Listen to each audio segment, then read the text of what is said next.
Hi hello ಎಲ್ರಿಗೂ ನಮಸ್ತೆ, welcome back to my YouTube channel. ಇದೇನಪ್ಪ ಅಂತ ನೋಡ್ತಾ ಇದ್ದೀರಾ, ಇದು ಬಾಣಂತಿಗೆ ಕೊಡುವಂತ ಬಜೆ ಮತ್ತು ವೀಳ್ಯದೆಲೆ. ಬಾಣಂತಿಗೆ ಇದನ್ನು ಕೊಡೋದ್ರಿಂದ ಏನೆಲ್ಲ ಉಪಯೋಗ ಇದೆ, ಹಾಗೆ ಬಾಣಂತಿ ಇದು ತಿಂದ್ಮೇಲೆ ಮಗುವಿಗೆ ಏನೆಲ್ಲ ಬೆನಿಫಿಟ್ಸ್ ಹೋಗುತ್ತೆ, ಏನೆಲ್ಲ ಉಪಯೋಗ ಆಗುತ್ತೆ ಮಗುವಿಗೂ ಅನ್ನೋದು ಈ ವಿಡಿಯೋದಲ್ಲಿ ಸಂಪೂರ್ಣವಾಗಿ ಹೇಳ್ತೀನಿ. ಹಾಗೆ ಈ ವಿಡಿಯೋನ ಎಲ್ಲಿ ಕೂಡ ಸ್ಕಿಪ್ ಮಾಡಕ್ ಹೋಗ್ಬೇಡಿ. ಬಾಣಂತಿಯ ದೇಹವನ್ನು ಒಳಗಿನಿಂದ ಶುದ್ಧೀಕರಿಸಲು ಮತ್ತು ರೋಗ ನಿರೋಧಕ ಶಕ್ತಿಯನ್ನು ಹೆಚ್ಚಿಸಲು ಈ ಒಂದು ವೀಳ್ಯದೆಲೆ ಮತ್ತು ಬಜ್ಜಿಯನ್ನು ಕೊಡ್ತಾರೆ. ಡೆಲಿವರಿ ಆದ್ಮೇಲೆ ಬಾಣಂತಿಯ ಜೀರ್ಣ ಶಕ್ತಿ ಪೂರ್ತಿಯಾಗಿ ಕಡಿಮೆ ಆಗಿರುತ್ತೆ. ಹೊಟ್ಟೆ ಉಬ್ರ ಬರೋದು, ಗ್ಯಾಸ್ ಆಗುವುದು ಸಮಸ್ಯೆ ಹೆಚ್ಚಾಗಿರುತ್ತೆ ಡೆಲಿವರಿ ಆದ್ಮೇಲೆ ಬಾಣಂತಿಗೆ. ಬಜೆ ಮತ್ತು ವೀಳ್ಯದೆಲೆ ಬಾಣಂತಿಗೆ ಕೊಡೋದ್ರಿಂದ ಈ ಒಂದು ಹೊಟ್ಟೆ ಉಬ್ರ ಆಗೋದಾಗ್ಲಿ, ಗ್ಯಾಸ್ಟ್ರಿಕ್ ಇದೆಲ್ಲ ಆಗ್ಬಾರ್ದು ಬಾಣಂತಿ ಟೈಮಲ್ಲಿ ಅಂತ ಹೇಳ್ಬಿಟ್ಟು ಈ ಒಂದು ವೀಳ್ಯದೆಲೆ ಮತ್ತು ಬಜೆಯನ್ನು ಕೊಡ್ತಾರೆ.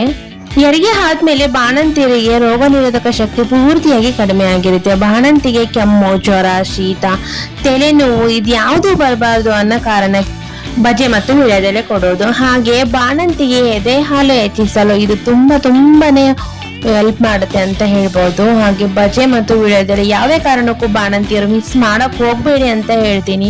ಮಗುವಿಗೂ ಅಷ್ಟೇನೆ, ಮಗುವಿಗೆ ಗ್ಯಾಸ್ಟ್ರಿಕ್ ಆಗಿ ಹಾಗೆ ಹೊಟ್ಟೆ ಉಬ್ರ ಬಂದ್ರು ಸಹ ಅಷ್ಟೇ, ತಾಯಿ ಎದೆ ಹಾಲು ಉಣಿಸಿದಾಗ ತಾಯಿ ಒಂದು ವೀಳ್ಯದೆಲೆ ಬಜೆಯನ್ನು ತಿಂದಿರ್ತಾರೆ ನೋಡಿ, ಅದು ಮಗುವಿನ ಹೊಟ್ಟೆ ಒಳಗೋಗಿ ಮಗುವಿಗೆ ಗ್ಯಾಸ್ಟ್ರಿಕ್ ಮತ್ತೆ ಹೊಟ್ಟೆ ಉಬ್ರನ ಕ್ಲಿಯರ್ ಆಗಿ ಮಾಡುತ್ತೆ.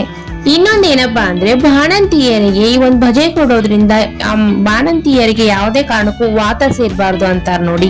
ವಾತ ಸೇರ್ಬಾರ್ದು, ಹಾಗೆ ಮುಖ ಎಲ್ಲ ಊದ್ಕೊಂಡಿರುತ್ತೆ, ಮೈ ಕೈ ಸಹ ಊದ್ಕೊಂಡಿರುತ್ತೆ ಡೆಲಿವರಿ ಆದ್ಮೇಲೆ, ಅದು ಬೇಗ ಹೋಗ್ಲಿ, ಅದು ಮುಂದೂ ಬರಬಾರ್ದು ಅಂತ ಹೇಳಿ ಈ ಒಂದು ಬಜೆನ ಸೇರಿಸಿ ವೀಳ್ಯದೆಲೆ ಜೊತೆ ಕೊಡುತ್ತೆ. ಇದೇ ತರ ಇನ್ನಷ್ಟು ವಿಡಿಯೋಸ್ಗಾಗಿ ನನ್ನ ಚಾನಲ್ ಸಬ್ಸ್ಕ್ರೈಬ್ ಮಾಡ್ಕೊಳ್ಳಿ. ಹಾಗೆ ಈ ವಿಡಿಯೋ ಹೇಗೆ ಅನ್ಸುತ್ತೆ ಅಂತ ಹೇಳಿ ಕಮೆಂಟ್ ಬಾಕ್ಸ್ ಅಲ್ಲಿ ಕಮೆಂಟ್ ಮಾಡಿ. ಹಾಗೆ ಈ ವಿಡಿಯೋನ ಬಾಣಂತಿ ಇರೋರಿಗೆ ಈ ವಿಡಿಯೋನ ಶೇರ್ ಮಾಡಿ ಅಂತ ಹೇಳ್ತಾ ಮತ್ತೆ ಸಿಗ್ತೀನಿ ಮುಂದಿನ ವಿಡಿಯೋದೊಂದಿಗೆ. Thank you.